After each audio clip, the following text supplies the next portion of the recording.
Hello दोस्तों, सलाम, नमस्ते। ये पैलेस्टीन और इजराइल कॉन्फ्लिक्ट का सेकेंड और लास्ट पार्ट है। इससे पहले वाली वीडियो में हमने इस टॉपिक को जहां पर खत्म किया था, आज हम इस टॉपिक को वहीं से शुरू करेंगे। पार्ट 1 में हमने 1973 अरब इजरायली यौम किप्पुर वॉर तक जाना था और इस वीडियो में हम इसके आगे की स्टोरी कवर करेंगे। ये साल था 1964 जब पैलेस्टीन में पीएलओ यानी पैलेस्टीन लिबरल ऑर्गेनाइजेशन का जन्म होता है। उस वक्त पीएलओ का एम था पैलेस्टीन को आज़ादी दिलाना ज़ायनिज़्म से, और उसके लिए वो मरने और मारने के लिए भी तैयार थे। इन्हीं सब के चलते पीएलओ को टेररिस्ट ऑर्गेनाइजेशन डिक्लेयर कर दिया जाता है यूएस और इजराइल द्वारा। लेकिन साल 1974 में पीएलओ को यूएन से ऑफिशियली रिकॉग्नाइजेशन मिलती है as the representative of the Palestinian people, जिसकी वजह से पीएलओ को यूएन और कुछ और भी इंटरनेशनल फोरम से पैलेस्टीनियंस की ओर से बातचीत में शामिल होने का मंच दिया जाता है। साल था 1987 जब पैलेस्टीन में एक और ऑर्गेनाइजेशन का जन्म हुआ, हमास।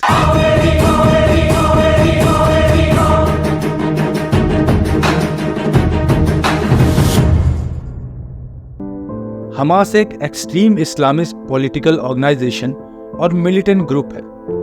इस ग्रुप का एम वही है जो पहले पीएलओ का था, लेकिन एक छोटा सा फर्क है। पीएलओ ज़ायनिज़्म को खत्म करके एक सेक्युलर स्टेट बनाना चाहता था, जहां क्रिश्चियन, ज्यूज और मुस्लिम्स जैसे कि पहले ऑटोमन एम्पायर में रहा करते थे। लेकिन हमास पूरी तरह से इस्लामिक स्टेट चाहता है। हमास बहुत सारे वायलेंट एक्टिविटीज में इन्वॉल्व रहा है, जैसे सुसाइड बॉम्बिंग और rocket attacks. The Oslo accords साल 1993 पैलेस्टीन और इजराइल में वो दिन भी आया जहां पहली बार पीएलओ और इजराइल के प्राइम मिनिस्टर ने साथ में बैठकर पीसफुली इस मामले का हल निकालने के लिए सहमत होते हैं। पीएलओ और इजरायली प्राइम मिनिस्टर की म्यूचुअल अंडरस्टैंडिंग से एक बीच का रास्ता निकाला गया, जिसके चलते पहली बार वेस्ट बैंक में पैलेस्टीनियन गवर्नमेंट एस्टैब्लिश होती है। लेकिन उस टाइम तक पैलेस्टीन के पास बिखरे हुए जमीन के कुछ टुकड़े ही थे, इसलिए वेस्ट बैंक के एरिया को 3 पार्ट में डिवाइड किया जाता है, एरिया ए, बी और सी। एरिया ए का कंट्रोल पैलेस्टीनियन गवर्नमेंट को मिलता है, एरिया बी पर इजराइल और पैलेस्टीन दोनों का कंट्रोल होता है, और एरिया सी का कंट्रोल इजराइल को दिया जाता है। ऐसा लगने लगता है इजराइल और पैलेस्टीन का कॉन्फ्लिक्ट बस खत्म होने वाला है, लेकिन कट्टरवादी लोगों से ये बिल्कुल बर्दाश्त नहीं होता है कि कैसे पीसफुली इस बात का सलूशन निकाला जा सकता है। जूइश एक्सट्रीमिस्ट अपने उस वक्त के प्राइम मिनिस्टर इत्साक रबीन का मर्डर कर देते हैं, क्योंकि उनका कहना था पूरा वेस्ट बैंक और गाजा स्ट्रिप का एरिया उनका है, यानी ज्यूज और इजराइल का है। और दूसरी तरफ हमास भी पीएलओ को क्रिटिसाइज करता है, क्योंकि हमास को भी पूरा पैलेस्टीन चाहिए था, जिसमें ना कोई इजराइल हो और ना ही ज्यूज।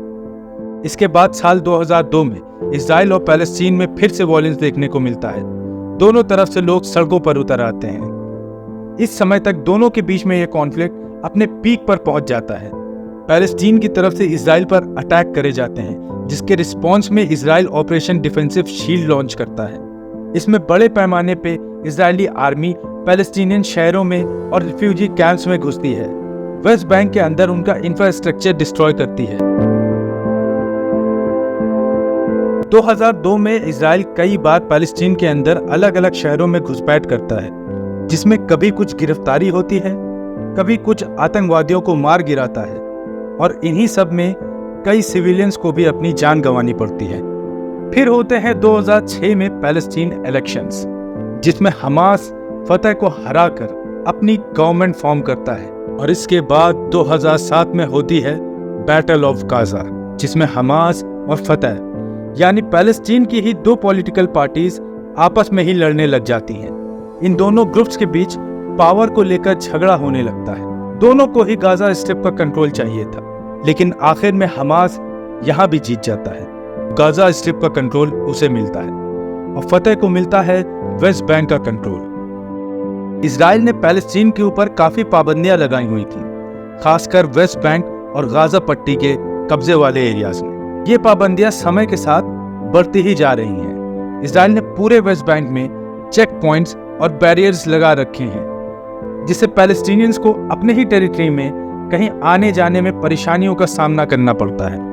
इजराइल ने एक सेपरेशन बैरियर कंस्ट्रक्ट किया हुआ है, जिसे इजरायली वेस्ट बैंक बैरियर कहा जाता है, जो पैलेस्टीनियंस को उनके agricultural land, schools, health care जैसी फैसिलिटीज से दूर रखता है। 2007 से इजराइल ने गाजा स्ट्रिप पर चेक पॉइंट लगा दिया, जो टेरिटरी के अंदर और बाहर लोगों या किसी भी सामान की आवाजाही को रोकता है, जिसकी वजह से पैलेस्टीनियंस तक जरूरत की चीजें भी नहीं पहुंच पाती, जिनमें दवाइयां और खाने पीने की चीजें भी शामिल हैं, और इसी कारण पैलेस्टीनियंस को खाने की कमी से भी गुजरना पड़ा। सुरक्षा का हवाला देते हुए इजराइल अक्सर पैलेस्टीनियंस के घरों को डिमोलिश करता रहा है।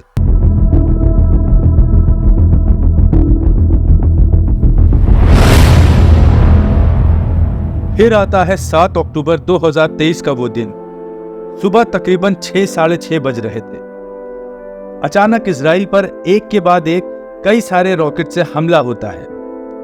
हमास कहता है उसने 5000 रॉकेट्स मारे इजराइल की ओर। Hamas Israel Gaza military base पर हमला कराता है। इजरायली टैंक्स को कैप्चर कर लिया जाता है। इजरायली सोल्जर को होस्टेज बना लिया जाता है। बॉर्डर के आसपास हमास वाले हथियार लहराते हुए देखे जाते हैं। कितने सिविलियंस मारे गए, कितनों को होस्टेजेस बना लिया गया। इसके बाद इजराइल भी स्टेट ऑफ वॉर डिक्लेयर कर देता है और फिर पैलेस्टीन पर भी एयर स्ट्राइक चालू हो जाता है, और इस बार उस तरफ से भी लोगों की मौत की खबरें आने लगती हैं। इसके बाद इजराइल रुका नहीं। उसने लगातार कई बार हमले करे गाजा पर, और आज भी कर रहा है। अभी रफा को खुद ही एक सेफ जोन डेजिग्नेट करने के बाद, इंटरनेशनल कोर्ट ऑफ जस्टिस के मना करने के बाद भी 26, 28 और 29 मई को इजराइल रफा पर हमला कर देता है। इजराइल और पैलेस्टीन मामले का एक गहरा असर इंडिया में भी देखने को मिला है। इंडियंस भी दो ग्रुप्स में बंट गए हैं, जहां एक ग्रुप पैलेस्टीन को सपोर्ट करता है और दूसरा इजराइल को। ये दोनों ही ग्रुप एक दूसरे को बिल्कुल भी बर्दाश्त नहीं करना चाहते हैं। मैं उनसे कहना चाहता हूं कि इतनी कट्टरपंथी अच्छी नहीं होती, ये बस बर्बादी ही लाती है। बस मैं ये वीडियो यहीं पर ख़त्म करता हूं, और अगर आप लोगों को वीडियो अच्छी लगी, थोड़ी इन्फॉर्मेटिव लगी, तो प्लीज़ चैनल को सब्सक्राइब कीजिए, वीडियो को लाइक कीजिए और इसे अपने दोस्तों में, अपने ग्रुप्स के साथ शेयर कीजिए।